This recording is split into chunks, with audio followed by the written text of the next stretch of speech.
Assassinato no Expresso Oriente, Parte 1. Os fatos. Um passageiro importante. Um passageiro importante no Expresso Tauro, capítulo 1. Eram 5 horas de uma manhã de inverno na Síria. Ao longo da plataforma da estação em Alepo, via-se o trem que figurava imponente nos guias ferroviários com o nome Expresso Tauro. Era composto de vagão-cozinha e restaurante, um vagão dormitório e 2 vagões comuns. Junto ao degrau que dava acesso ao dormitório, estava um jovem tenente francês, resplandecente em seu uniforme, conversando com um homenzinho agasalhado até as orelhas, de quem não se podia entrever nada, a não ser a ponta rosada do nariz e as extremidades de um bigode com as pontas enroladas para cima. O frio era congelante, e a tarefa de se despedir de um distinto estrangeiro não era algo invejável. Mas o tenente do Bosque cumpria, magnânimo, sua missão. Belas frases vertiam-lhe dos lábios em um francês elegante. Não que ele soubesse o porquê daquilo. Corriam boatos, era evidente, como sempre nesses casos. O temperamento do general, o seu general, ia de mal a pior. Mas, então, chegara esse belga, vindo lá da Inglaterra pelo visto. Passou-se uma semana de curiosa atenção, e, depois, seguiram-se certos acontecimentos. Um oficial muito distinto cometeu suicídio, outro renunciou ao cargo. Expressões ansiosas, de repente, perderam sua ansiedade. Precauções militares foram aliviadas. E o general, o próprio general do tenente do Bosque, de repente parecia ter rejuvenescido 10 anos. Do Bosque escutou, por acaso, parte de uma conversa entre o general e o estrangeiro. «Vocês nos salvou, mon cher», disse o general, emotivo, com o enorme bigode branco tremendo enquanto falava. «Salvou a honra do exército francês, evitou muito derramamento de sangue. Como posso agradecer por ter atendido minha solicitação, por ter vindo de tão longe?» Ao que o estrangeiro, de nome Hércole Poirot, ofereceu uma resposta afável que incluiu a frase: «E então, não vou lembrar que um dia foi o senhor quem me salvou a vida?» Em seguida, o general respondeu, educadamente, que negava qualquer mérito por aquele serviço passado e, com novas menções à França, à Bélgica, a glórias, honra e coisas afins, abraçaram-se afetuosamente e a conversa se encerrou. Tenente do Bosque permanecia no escuro a respeito do que se tratava tudo aquilo, mas coubera-lhe a tarefa de levar Monsieur Poirot ao Expresso Tauro e ele a cumpria com zelo e dedicação que competem a um jovem oficial com uma carreira promissora pela frente. «Hoje é domingo», expressou o tenente do Bosque. «Amanhã, segunda pela tardinha, o senhor vai estar em Istambul». Não era a primeira vez que fazia a mesma observação. Conversas na plataforma, antes da partida de um trem, tendem a ser de natureza um pouco repetitiva. «Pois é», concordou Poirot. «E pretende ficar lá por alguns dias, imagino». «Mas oi, Istambul é uma cidade que ainda não conheço. Seria uma pena passar por lá». Começa, estalou os dedos de forma descritiva. «Não tenho nada urgente. Permanecerei uns dias como turista». «A Santa Sofia, ela é muito bonita», disse o tenente do Bosque, que jamais vira a construção. Um vento frio assobiou na plataforma. Ambos estremeceram. Tenente do Bosque conseguiu espiar discretamente o relógio. 5 para as 5. Só mais 5 minutos. Pensando que o outro reparara em sua espiada furtiva, apressou-se em retomar o diálogo.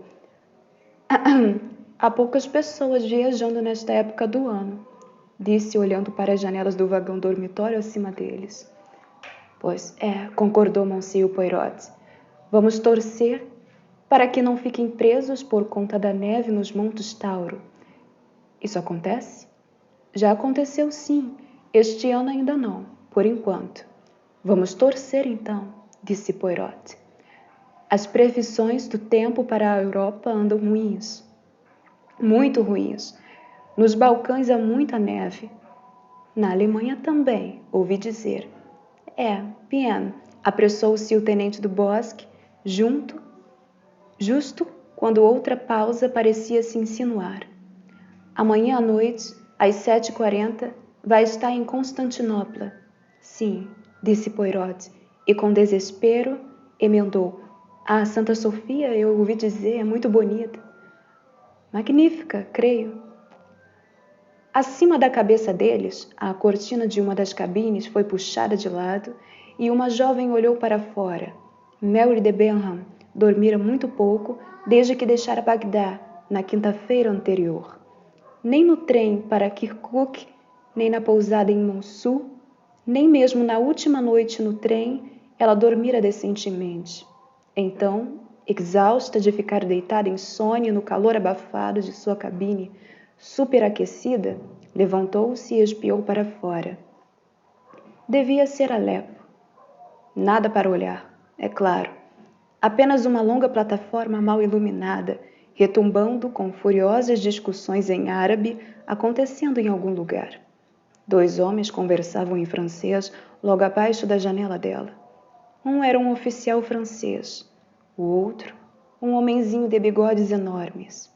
Deu um leve sorriso. Jamais havia visto alguém usando agasalhos tão pesados. Devia estar muito frio do lado de fora. Era por isso que aqueciam o trem de maneira tão terrível. Tentou forçar o vidro para baixo, mas a janela não cedeu. O condutor da companhia Wagon-Lits aproximava-se dos dois. O trem estava prestes a partir, informou. Era melhor que Monsieur entrasse. O homenzinho tirou o chapéu. Que formato de ovo tinha aquela cabeça? Apesar de suas preocupações, Mary de Benham sorriu. Um homenzinho de aspecto ridículo. Um homenzinho do tipo que ninguém jamais levaria a sério. Tenente do Bosque fez seu discurso de despedida. Planejara de antemão e o guardara até o último minuto. Foi um discurso muito bonito, elegante. Para não ficar para trás, Monsieur Poirot respondeu à altura. En voiture, monsieur, chamou o condutor. Com um ar de infinita relutância, Poirot subiu a bordo do trem. O condutor embarcou em seguida. Monsieur Poirot acenou. Tenente do Bosque prestou continência. O trem, com uma sacudida terrível, moveu-se devagar para a frente. Enfim, murmurou Poirot. Brrr! Exprimiu o tenente do Bosque, percebendo a gravidade do frio que sentia. Voilà, monsieur. O condutor apresentou para Poirot, com um gesto dramático, a beleza de sua cabine no vagão dormitório e a organização de sua bagagem. A pequena valise de Monsieur eu coloquei aqui. A mão estendida era sugestiva. Hercule Poirot depositou nela uma nota dobrada. Merci, monsieur. O condutor tornou-se energético e profissional. Tenho as passagens de Monsieur. Também ficarei com o passaporte, por favor.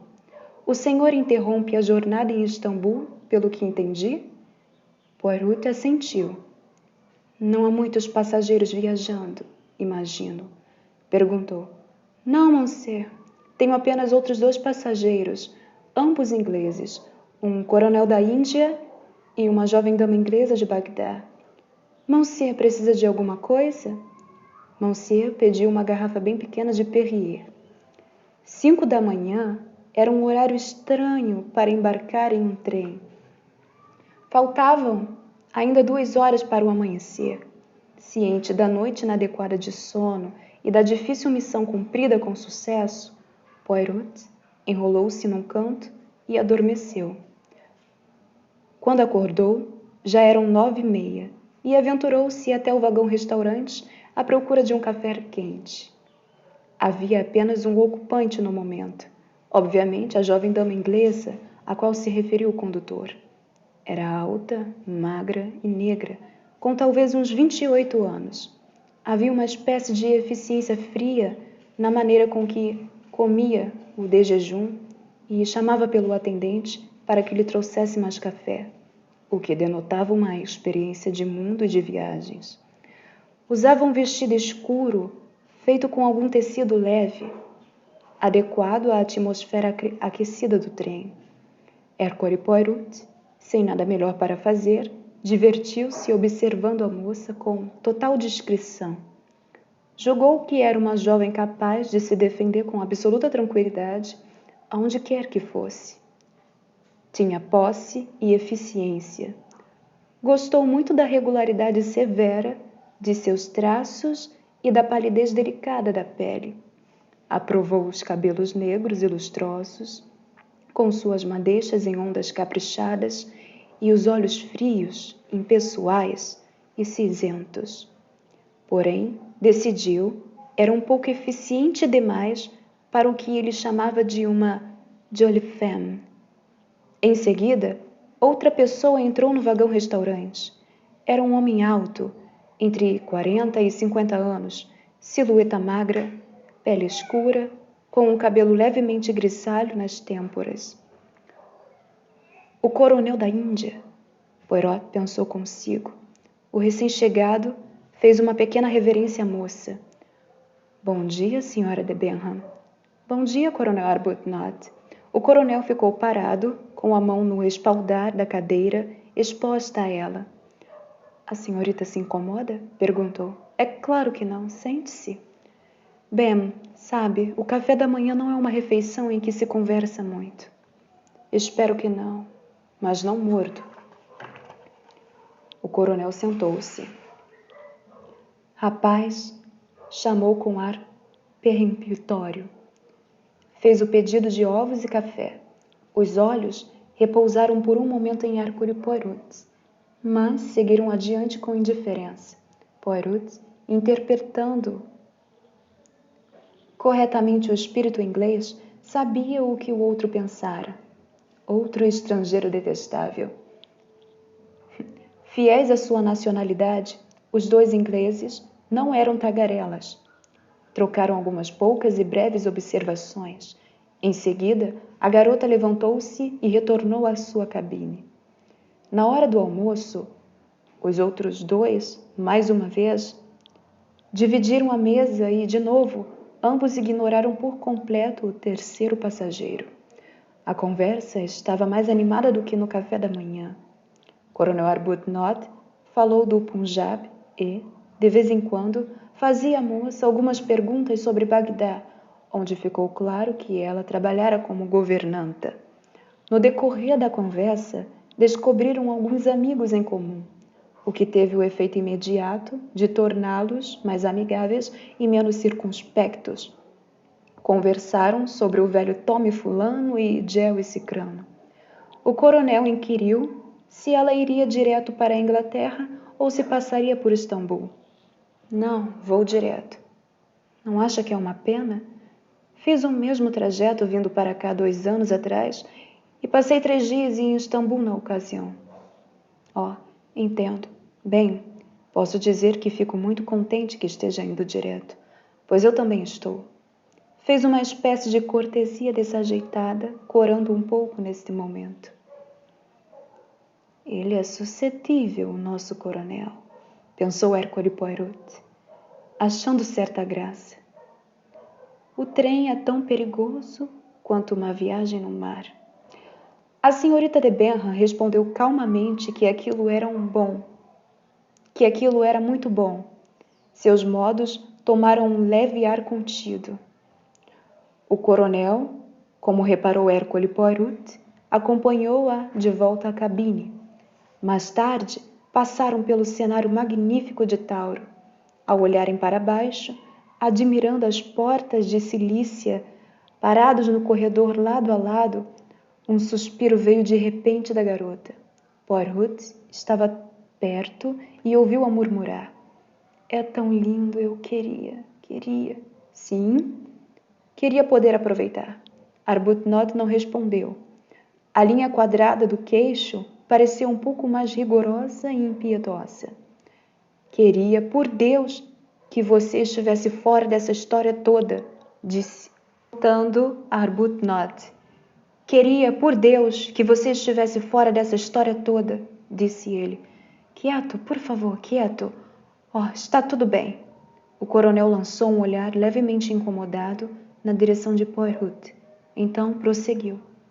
Mas não gosto da ideia de que seja uma governanta ao alcance de qualquer sinal e chamado de mães tiranas e seus pirralhos cansativos. Ela riu com uma leve pitada de falta de controle no som emitido. Oh, não deve pensar assim. A governanta oprimida é um mito bastante exagerado. Posso garantir que são os pais que têm medo de se sentir intimidados por mim. Não falaram mais nada. Arbuthnot estava, quem sabe, envergonhado por seu acesso. Uma comediazinha bastante esquisita essa que estou acompanhando, disse Poirot para si mesmo, pensativo. Recordaria esse mesmo pensamento mais adiante. Chegaram a Cônia naquela noite, por volta das 11h30. Os 2 viajantes ingleses saíram para esticar as pernas, caminhando de uma ponta a outra da plataforma nevada.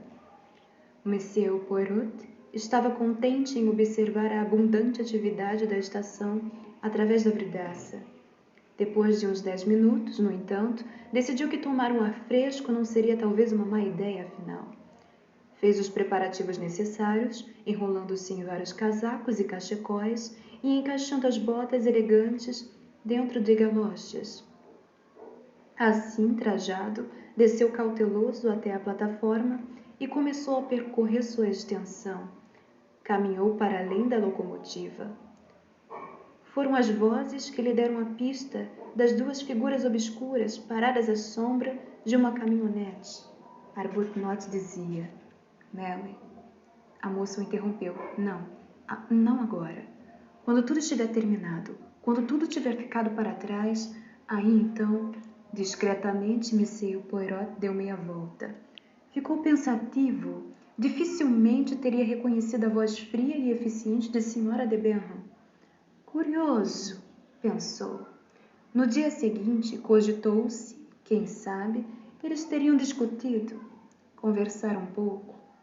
Observou que a moça parecia ansiosa, apresentava olheiras sob os olhos. Era em torno das 2h30 da tarde, quando o trem fez uma parada. As cabeças despontaram das janelas. Um pequeno agrupamento de homens estava aglomerado ao lado da linha férrea, olhando, apontando para algo embaixo do vagão-restaurante. Poirot debruçou-se para fora e falou com o condutor da Wagon-Lit, que passava apressado. O homem respondeu, e Poirot puxou a cabeça de volta para dentro. Mas, ao virar-se, quase colidiu com Mary de Benham, que estava parada logo atrás dele. — O que está acontecendo? Perguntou quase sem ar, em francês. — Por que paramos? — Não é nada, mademoiselle. É algo que pegou fogo sob o vagão-restaurante. Nada sério. Já apagaram. Estão agora consertando os danos. Não há perigo, lhe garanto. Ela fez um pequeno gesto abrupto, como se considerasse a ideia de perigo algo completamente desimportante. Sim, entendo. Mas e a hora? A hora? Sim, isso vai nos atrasar. É possível, sim, concordou Poirot. Mas não podemos permitir um atraso. O trem deve chegar às 6h55 e é preciso atravessar o Bósforo para apanhar a Simplon Expresso Oriente do outro lado às 9h. Se atrasarmos 1 hora ou 2, vamos perder a conexão. É possível, sim, admitiu. Poirot olhou para ela com curiosidade. A mão que segurava a barra da janela não estava bem firme. Os lábios também estavam trêmulos. Importa muito para a senhorita, mademoiselle? Perguntou. Sim, importa. Eu preciso pegar aquele trem. Mary deu as costas para ele e percorreu o corredor para se juntar ao coronel Arbuthnot. Sua ansiedade, entretanto, era desnecessária. 10 minutos mais tarde, o trem deu a partida, chegou a Hyde Park com apenas 5 minutos de atraso, compensando o tempo no percurso. O Bósforo estava agitado e Poirot não desfrutou da travessia. Separou-se de seus companheiros de viagem no barco e não voltou a vê-los. Ao chegar à Ponte Galata, foi direto ao Hotel Tocatlian. O Hotel Tocatlian. No Tocatlian, Hercule Poirot pediu um quarto com um banheiro. Depois, foi ao balcão do concierge e indagou sobre suas correspondências. Havia 3 cartas e um telegrama esperando por ele. As sobrancelhas ergueram-se um pouco ao avistar o telegrama. Não era esperado. Abriu-o à sua maneira usual, metódica e sem pressa. As palavras impressas destacavam-se com clareza. O desfecho que previu no caso Kastner aconteceu inesperadamente. Favor retornar de imediato. Voilà-ci qui est bête, praguejou Poirot, contrariado. Ergueu o olhar para o relógio. Vou precisar partir esta noite, disse ao concierge. A que horas sai o Simplon Orient? Às 9, monsieur. Pode me conseguir uma cabine? Seguramente, monsieur.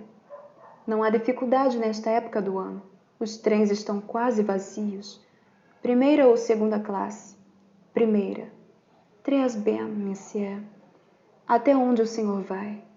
Até Londres. Bien, monsieur. Vou lhe conseguir um bilhete até Londres e reservar sua acomodação no leito do comboio Istambul-Calais. Poirot consultou o relógio mais uma vez.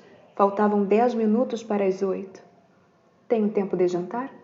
Seguramente, monsieur. O pequeno belga assentiu.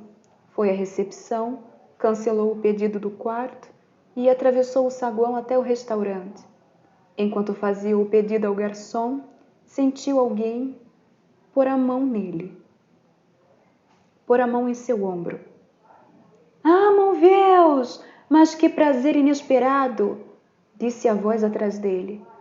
O interlocutor era um homem de idade, baixo e robusto, com o cabelo cortado no estilo escovinha.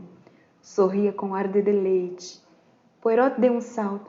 Monsieur Bouc! Monsieur Poirot! Monsieur Bouc era belga, diretor da Companhia Internationale das Wagons-Lits, cuja amizade com aquela antiga estrela da força policial belga datava de muitos anos.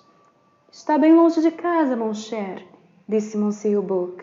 Um pequeno problema na Síria. Ah, e retorna para casa quando? Esta noite. Esplêndido! Eu também. Melhor dizendo, vou até Lausanne. Tenho negócios a tratar. Viaja no Simplon Orient, presumo? Sim.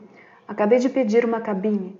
Era minha intenção permanecer aqui por uns dias, mas recebi um telegrama chamando-me de volta à Inglaterra para resolver assuntos urgentes.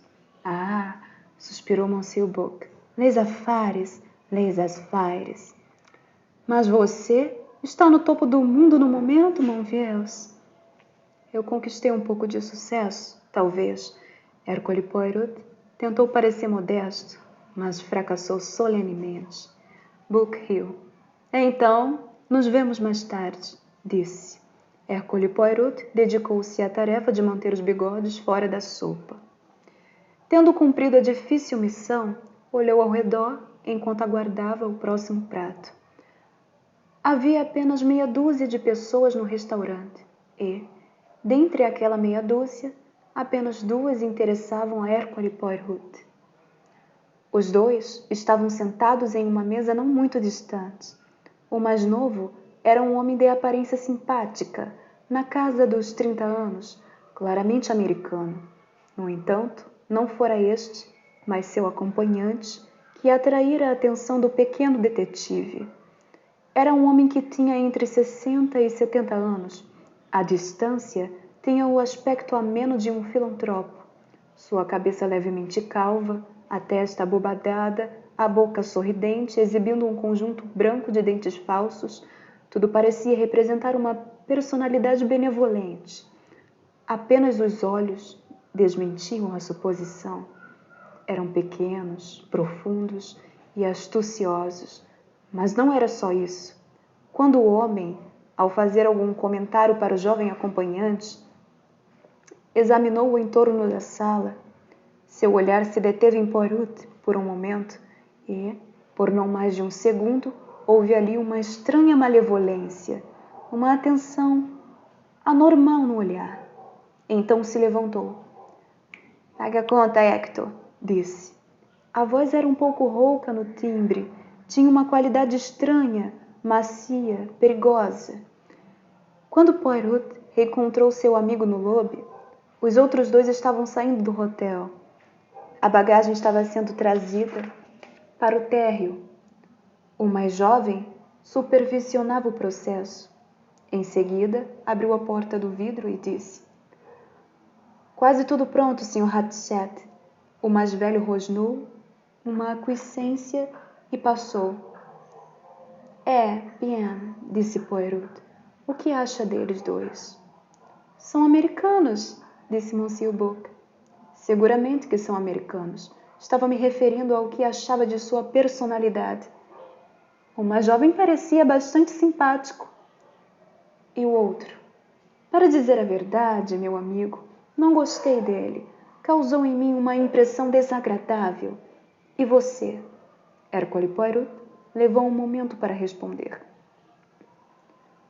Quando passou por mim no restaurante, disse por fim, tive uma impressão curiosa. Foi como se um animal selvagem, um animal feroz, bestial mesmo, entende? Houvesse passado por mim. E, no entanto, ele parecia, no conjunto, uma das pessoas mais respeitáveis. Precisamente, o corpo, a jaula, reúne tudo de mais respeitável. Mas, por trás das barras, a fera bestial olha para fora. É imaginativo, meu Vieux, declarou Monsieur Buck. Pode ser, mas não consigo afastar a impressão de que a maldade passou muito perto de mim. Aquele cavaleiro americano respeitável? Aquele cavaleiro americano respeitável. Ben, disse Monsieur Buck em tom jovial.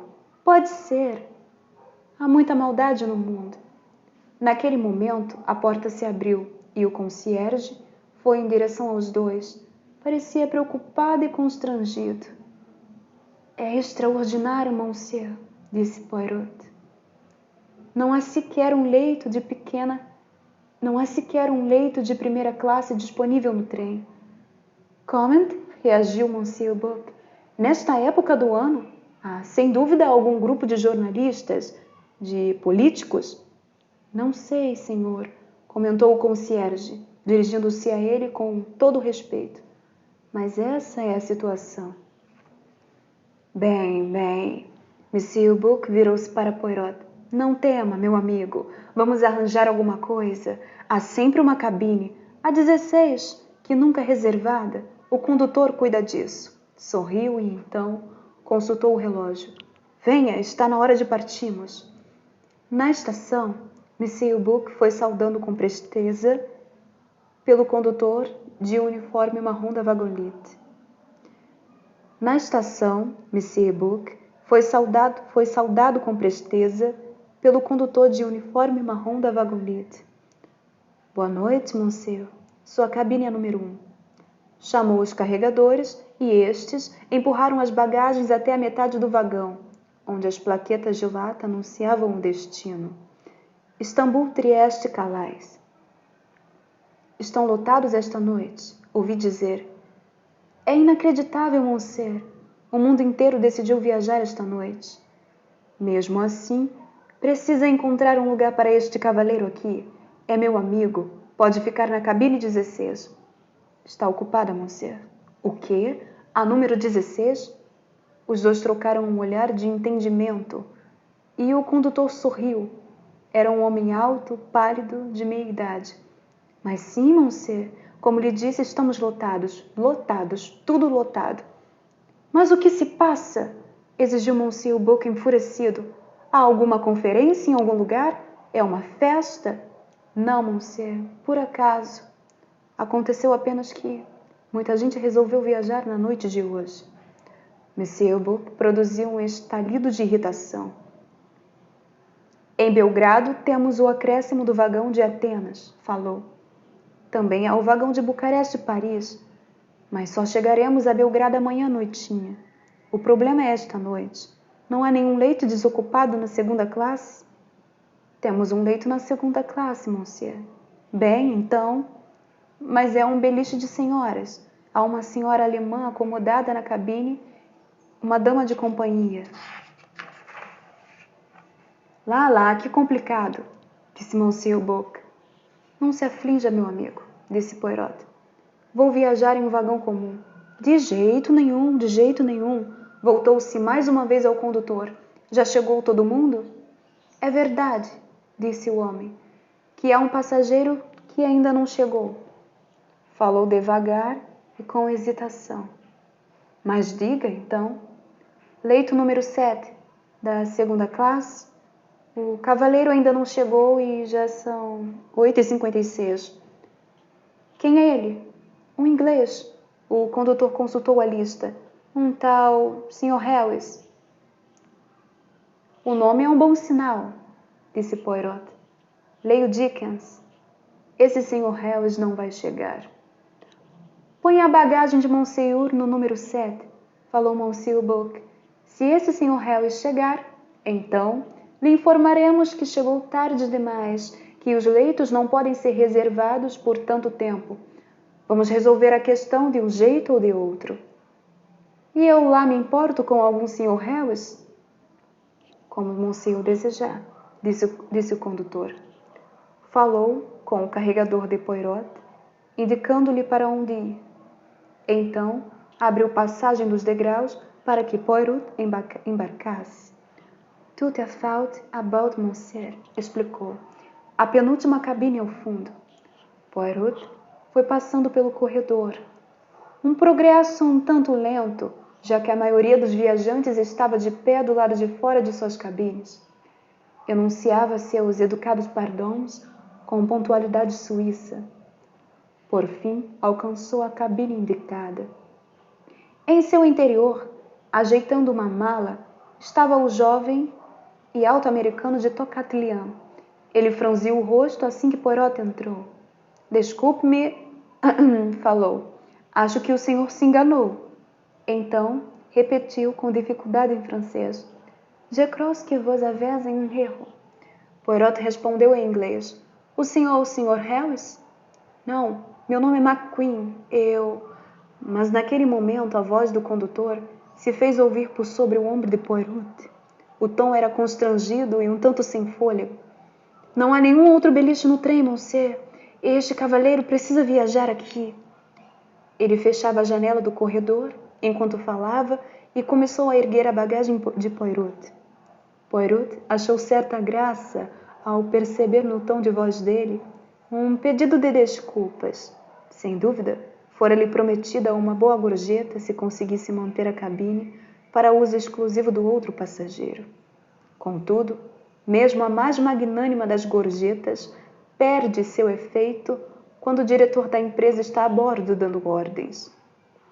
O condutor emergiu da cabine depois de levantar todas as malas, ajeitando-as nos compartimentos superiores.